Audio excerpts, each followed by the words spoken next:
ہوتے ہیں تین قسم کے. ایک اصحاب الفرائض جن کے حصے کتاب و سنت کے اندر مقرر ہے. اس کو 1/2، اس کو 1/3، اس کو 1/4، اس کو 1/6 یہ حصے مقرر ہے. ان کو کہتے ہیں اصحاب الفرائض جن کے حصے مقرر ہے. دوسری قسم کے ہوتے ہیں اسبا. اسبا کہتے ہیں کہ جن کے حصے مقرر نہیں ہیں قریبی رشتہ دار. قریبی رشتہ دار ان کے حصے مقرر نہیں.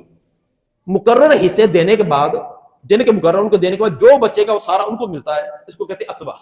جیسے بیٹا ہے، بیٹا اسبا ہے، بھائی اسبا ہے، چچا اسبا ہے. تو جن کے حصے مقرر ہیں ان کو دینے کے بعد بچے کا بچا ہوا لینے والے ان کو اسبا کہتے ہیں. تیسرے نمبر پر ہوتے ہیں ذویل ارحام. ذویل ارحام وہ قریبی رشتہ دار جن کا خونی رشتہ تو ملتا ہے لیکن وہ دونوں قسم کے نہ اصحاب الفرائض میں سے ہیں نہ اسباب میں سے ہیں. ان کو کہتے ہیں ذویل ارحام.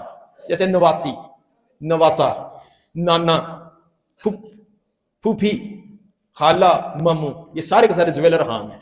ان ذویل ارحام کو اس وقت ملتے ہیں جب پہلے دونوں کیٹیگری کے لوگ نہ ہوں، نہ اصحاب الفرائض ہوں نہ اسبا ہوں. ان کی موجودگی کے اندر ان ذویل ارحام کو، خالہ کو، پھوپھی کو، ماموں کو ان کو کچھ نہیں ملتا.